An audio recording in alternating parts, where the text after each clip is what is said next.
Good morning, all of you. Let us continue our physics video tutorial. In the last class, we had done. Today's date is 19th of August 2020. We were doing the characteristics of sound. In the previous class, we had already finished the first characteristic, that is the loudness. We had discussed the factors and on the what factor the loudness depend. Now, today we are going to do the second characteristic, which is called the pitch or shrillness. Okay. Now, pitch is that quantity, or it is that characteristics by which an acute sound or the shrill sound can be distinguished from the grave or a flat sound. In a musical sound, you have two notes, a high note and a low note. High note refers to a high pitch and low note refers to a low pitch. Alright? Now, if you see there, pitch depends on its frequency. Okay, the pitch depends on its frequency. Higher the frequency, higher the pitch. Lower the frequency, lower the pitch. If you just take one example here, let us take a guitar string. Most of you have played a guitar. It has got 6 strings. 2, 3. Okay. Now, if you look at the first string, it is very thin in size, and if you look at the sixth string, it is quite thicker in dimension. The area cross section is more. But as you go down from the sixth to the first string, the area cross section decreases. It becomes thicker to thinner. Now, when the first string is plucked and when the sixth string is plucked, you get a different note. When the first string is plucked, it is a high pitch, very shrill, and in the sixth string it is a flat one and it is a grave sound, because both of them are struck with the same force, but there is a difference in their vibrations, the number of vibrations in a given time. So the frequency is different. So in the sixth string you have a less frequency, so we have a grave note. Okay, that means a flat note, low pitch, and here we have a more number of frequency. That means it is a high or a shrill note. So basically, in the pitch, the most important factor is the frequency. Okay, now let me explain this with the help of a diagram.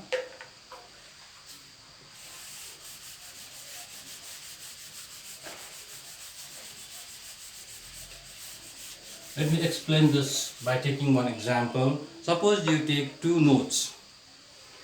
They are on a same instrument, like for example in case of this guitar string.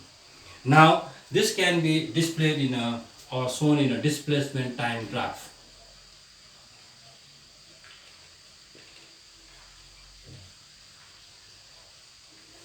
Okay, so let me draw. Now here we have got displacement time graph. I make a similar graph down there with the same time, so that the time limit is same for both. Okay, and the displacement is also same. Now what happens is, these two notes, they have the same amplitude. Okay, now how they are in this case differing in the pitch, it is shown thus. Suppose I draw one wave here, okay,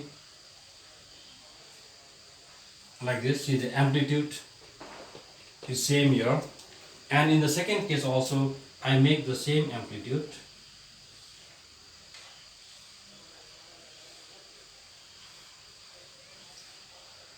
Okay,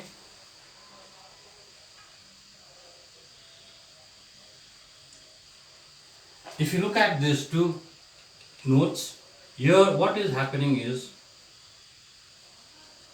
amplitude is same for both the notes, but what difference do you see here? You have a less number of waves. Here we have a more number of waves, means it has got a less frequency, and this has got more frequency. So this is called a low pitch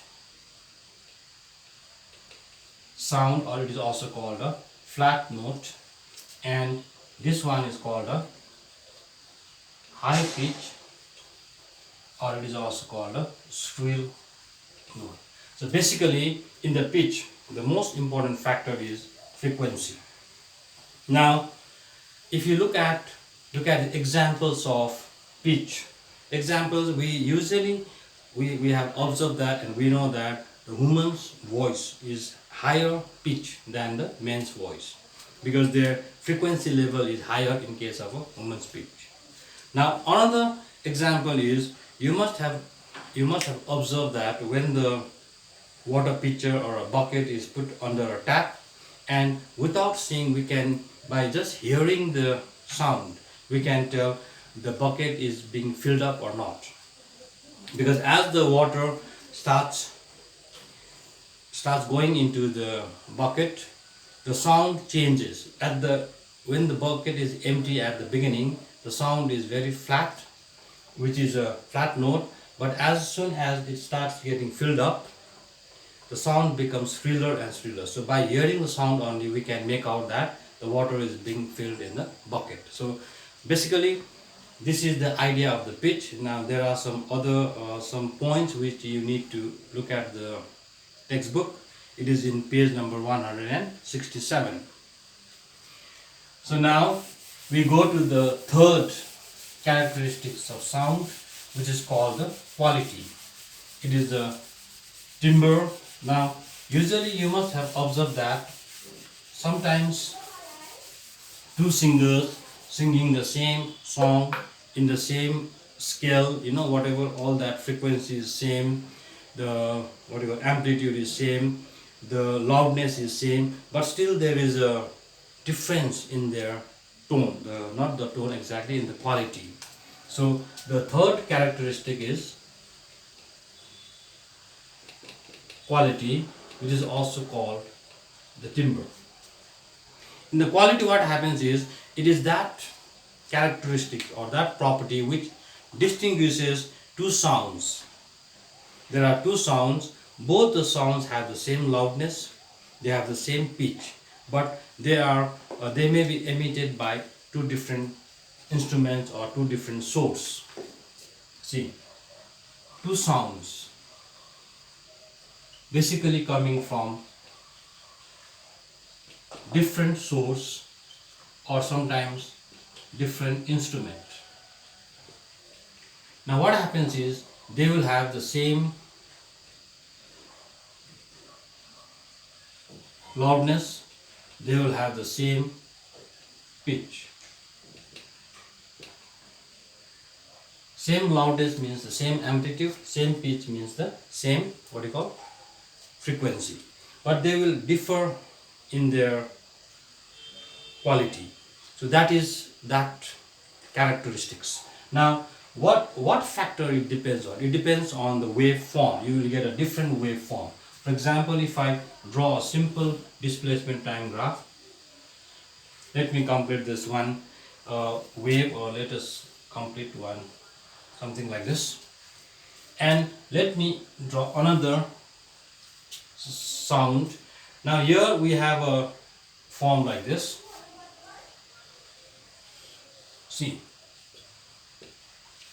now what do we observe in the figure A and the figure B is that both of them have the same amplitude, they have the same frequency. See the waves, the number of vibrations, but look at the form, it is different. So they will be totally different in case of the form. So basically the characteristics of sound are three: loudness, pitch and quality. In the loudness, it depends upon the factor amplitude. More the amplitude, more the loudness. In the pitch, it It depends on the frequency. More the frequency, higher the pitch, and in the quality it depends upon the waveform.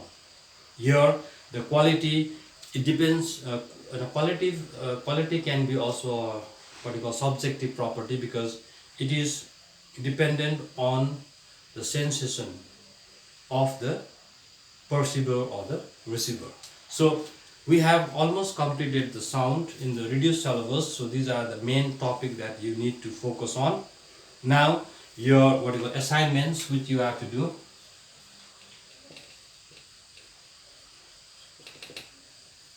Exercise in the textbook, which is on page number 169 and page number 170.